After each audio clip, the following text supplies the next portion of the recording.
Hello everyone and welcome back to Let's Play Pokemon Ranger. In the last part, we finished off going through the capture challenges and getting all the Pokemon there for our browser. And now we're back at the start of Lyra Woods with some Pokemon I grabbed between parts to help with things. Namely, I got a lot of Pokemon that have Cut 1 via the Meowths in Fall City, and the Makuhita from the same area to grab some over here in Lyra Forest itself. We already grabbed one of the new Pokemon you couldn't grab here until post-game back at the start of the post-story by finding the Bulbasaur towards the middle tree. But now we want to head into the deeper portions of Lyra Forest over near Labyrinth Grove to find some in this general direction. Starting off, we got this rock here, and this is also why I had the Machoke, forgot to mention that one. We want to break this rock with this Machoke to reach a Pokemon that's beyond here. I think you might be able to get this one in main story, but I don't remember if there's any Pokemon around here that have a rock smash of 1 or above. Point is, over here, out of the river, drops ourselves a Wartortle. Wartortle isn't too much to worry about. At the end of the day, it just spews water out of its mouth every here and there. You have Plusle Minun, it's a water group Pokemon. A maxed out stun will do you wonders in this fight.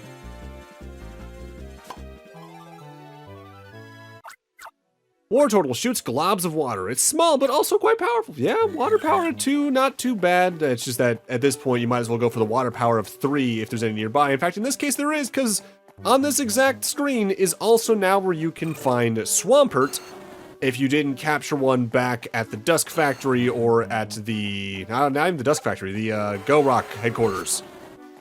The next Pokemon in question is in the tree here in the center of this portion of Lyra Forest.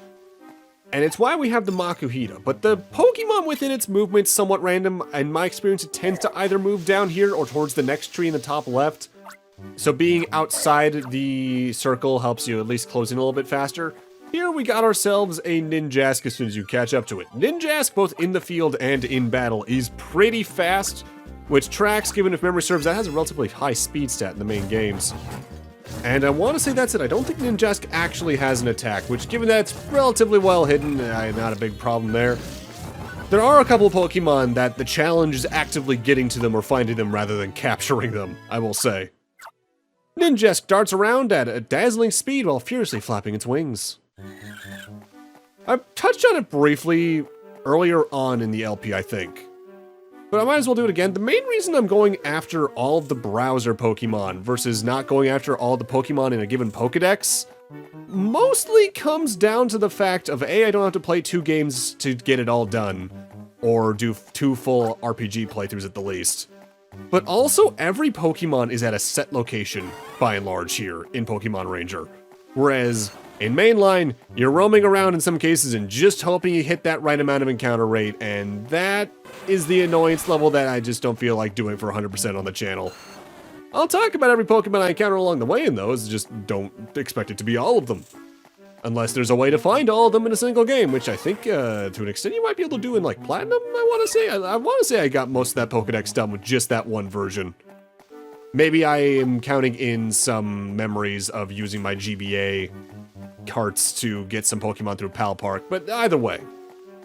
The next Pokemon we're looking for is another one that's hidden in a little grove behind a bush that needs a cut level of 1, which is why I brought 2 Meowths with me, because there are 2 of those here throughout the entirety of the Labyrinth Grove. And this first one makes me laugh because it makes sense to be here because we just saw Cyndaquils a moment ago and Quilavas are nearby, but in here is just a Typhlosion. Typhlosion, similarly to Cyndaquil and Quilava's main attack, is little fire shockwaves that pulsate around it. However, being the final evolution, they're suitably rather large. Not quite screen nuke, but they will take up probably most of the screen if it uses it anywhere near the center. With that said, this is also why I had the Ludicolo with me, because that gave me a guaranteed water Poké Assist to completely avoid any issues. Typhlosion blasts intense flames from its back that can even melt scrap metal. Next up, we want to go into the deepest portions of Labyrinth Grove in order to find the next Pokemon. But along the way, I do recommend, if you haven't yet, catch a Swellow around here. You're going to need it for another Pokemon down the line. I have 2, you only need 1. And the next Pokemon is right here. It's about time we finally saw Victory Bell. We've been seeing Bellsprout the entire game, basically, and we saw Weepinbell on our first trip through this part. Victory Bell's main attack is one we've seen several times. It's the poison blob that makes a puddle on the floor that sticks around for about a second before it fades away. And thankfully, since we just caught some fire types, don't really have to worry about capturing it because you can stun it pretty quickly. Victory Bell slashes poison from its big mouth. Beware the puddled poison. How James managed to survive having one for as long as he did, with what happened to him every time it showed up, I don't want to think about. Maybe having purple hair makes you immune to poison. Type advantages, I guess? Next up, here in the little flower grove area nearby, you may have even noticed during the main LP, there's another bush we can cut down, and behind here lies the next Pokemon we want to catch, and I think the second to last for this area, period. And it might be one of the reasons why I caught two Swellow, although the Typhlosion will also help you with this one, because it is a grass type if you can't tell by stuff that. It's time for Venusaur. Venusaur's attacks, I think a new one. I don't think we've seen something use this up to this point. It spits a seed out, and from it spurts a few vines that are then a hazard for a good while. It's sort of, I guess, the grass type equivalent of the poison puddle. But because Venusaur moves so slowly and it's easy to stun with either fire Poké Assists or flying, it's not a very hard capture. Venusaur spits out large seeds. They sprout giant vines that get in the way. It's not the only time we're going to see that attack, but there's only a few that use it, period. Next up, the final Pokemon here in Lyra Forest we haven't caught is located in the same room we fought Murkrow in several videos ago, so we need to go through the north, south, and north branches in order to reach that. Now, I'm not sure about one thing with the next Pokemon, because I've only got out of my way to complete the browser maybe twice in my life. And I'm not sure if it behaves like certain other Pokemon within its type, because it's one of the few Pokemon that's technically dual typed. It's time for Shedinja. Its attack in battle isn't even an attack, it's an evasion thing. Similarly to Ghastly and Haunter, it can just teleport away and appear elsewhere. I guess technically the entire Ralts line does that as well. Now, the thing I'm not sure of when it comes to it is if it can actively spirit away your Pokemon. I'm going to lean on it not being able to do that, because if memory serves, its group type is considered a bug, but it's a Poké Assist is Ghost. But be careful all the same just in case. Thankfully, it's a relatively slow Pokemon when it's not teleporting, so you don't have to worry too much about it. It's more getting over here that's the challenge. Shedinja is difficult to capture because it fades in and out of view. And now we're down to 191 Pokemon captured, so there's only 19-ish main Pokemon left to go. And they're all outside the Lyra Forest. So now it's time for us to cut from here over to Olive Jungle. The next couple of Pokemon I want to catch are in this general vicinity. We've actually seen one of them on screen already back when we were heading for the Aquamole parts on the very northwestern part of the jungle. But because we had to avoid touching bug types, I couldn't capture it at that point, which, oh well. Thankfully, I believe it is a set spawn up here in the northwestern part of this particular room. There it is. This is Silcoon. Silcoon, despite what it looks like, can move around pretty quickly on the map because it does short hops and then long hops at seemingly random. But what's kind of interesting about it as a Pokemon is its entire ability from memory is just that there's points where you cannot capture it, where it sort of shields itself up and it will reflect capture ability for a few moments. Silcoon's body glows when it's protecting itself. It can't be captured at that time. Not very annoying. If anything, it's more annoying in case you're trying to get it and the Ariados that's usually next to it in one go, but not much to worry about. And next up, I went the wrong way for a hot minute. Next up, to match our Typhlosion, let's catch the gym to Grass Starter. This is Meganium. Meganium is actually kind of annoying to capture because it takes a lot of loops, and its main attack is Solar Beam, which it fires out pretty quickly. It takes 20-some odd loops to capture this thing, which is why I brought the Machoke along more than anything up to this point, because I wanted to get that done quickly. The Typhlosion would have been useful as well, but I have another use for that down the line. The beam Meganium forcefully fires from its mouth has huge destructive power. Alright, our next destination is to head over to the Jungle Relics outside portion at the very north of the jungle, because there's a Pokemon here we technically saw as early as our first visit here. Gee, I wonder what it is. Use a Gust 2 flying type, whatever you got, and thus is revealed a Gloom. Notably, there are some oddish, somewhere in the game you actively need to use a level 1 Gust ability in order to actively, like, make capturable. but the one you're guaranteed to find in the, I think that was the Waterworks cave, is the best place to get that one. Also, while this endgame feels like it might go a little quickly for us capturing Pokemon, I should note, it is a little slower than you think because there's a lot of times I'm cutting out and going back to like Fall City to grab Tangalas, or going back to grab like Blazikins or Swamperts again for high-level fire, water, rock smash type abilities. Gloom blasts gas with a horrible stench. It hides in soil with only its head showing. Yeah, Gloom's attack is just a poison spray that covers a brief radius around it, not a lot to worry about.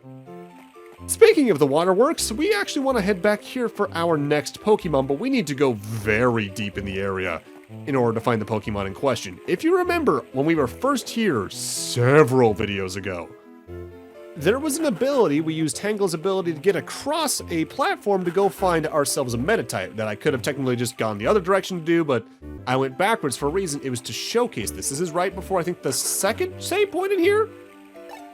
Use the Tangle to get across, but now that we have a Fire-type move, we'll be able to melt the scrap metal that's over here and find ourselves another new Pokemon.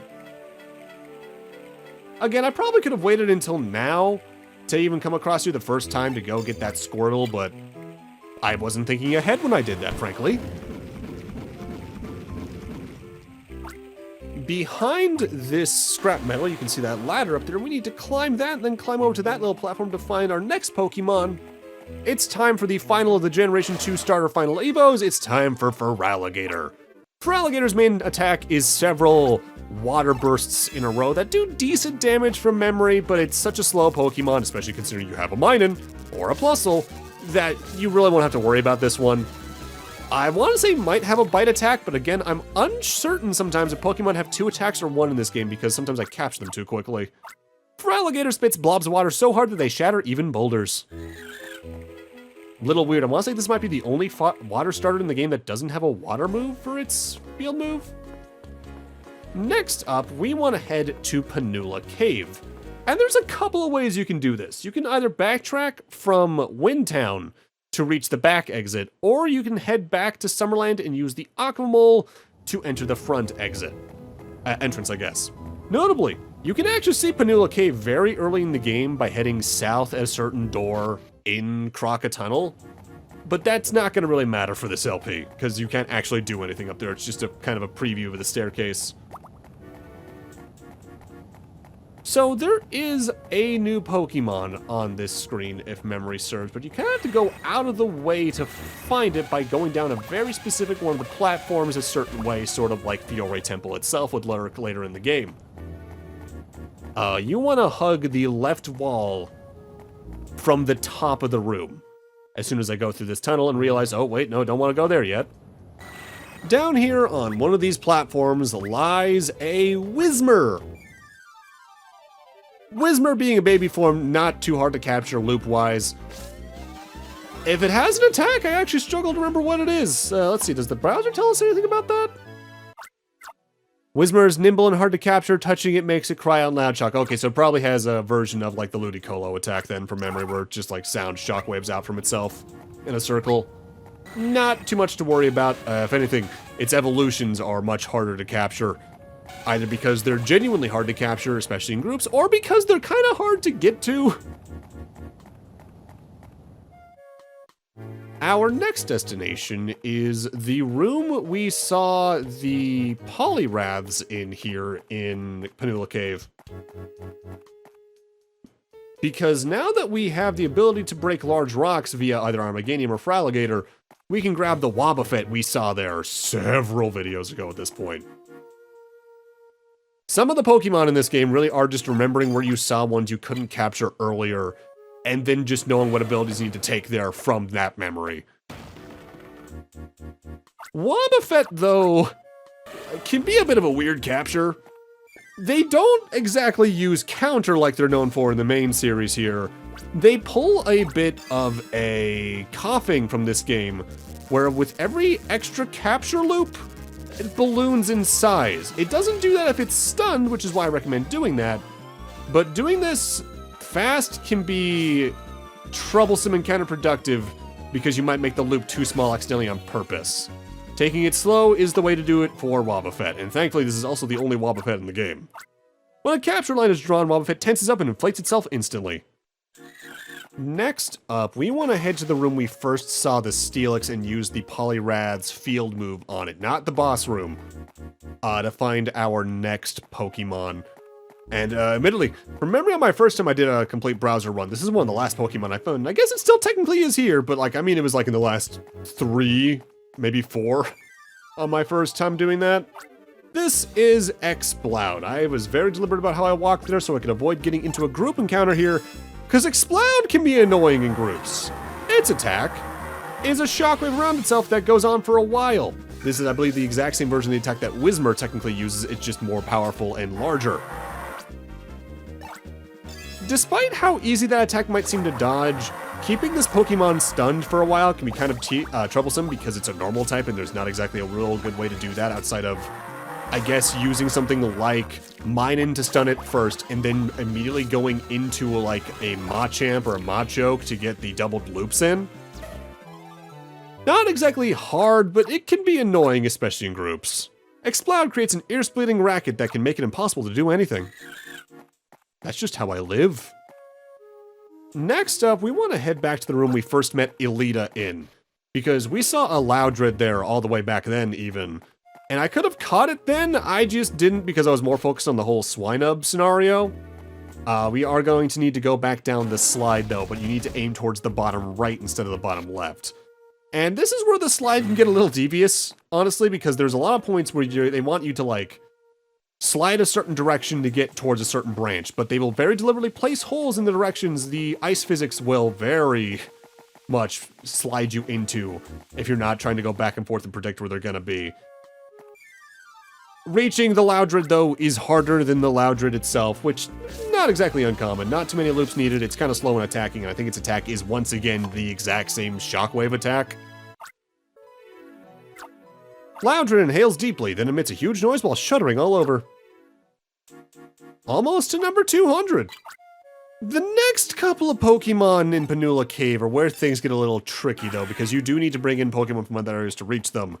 And that's specifically why I have a Blaziken with me, which I know I haven't commented on yet. Again, because I'm going all over the place in this LP, just assume that I'm going to grab Pokemon from other places before going somewhere else, and the moment I go to somewhere else, try to match my Pokemon as best you can from areas you already know where they are. Because in the room with the final save point of the area, there was this door to the north. There's also another one to the south, but I don't want to do that one yet because I need other Pokemon to do what's down there. Use Blaziken to melt this ice, and we're going to be able to go down another new path. And this pathway is where a very fun thing about Panula Cave happens. Also, there's Crobats, in the case you didn't grab one earlier, but you did during the story anyway, so Down here is an Absol. Absol is a Pokemon we've technically seen before, and what it does, it's another one that's like Gengar and Gardevoir. It teleports and spawns in some clones that go away after about a single loop. But it moves pretty quickly, and this is a pretty good use for the Crobat I just caught because the poison keeps it stunned long enough that you can capture pretty quickly.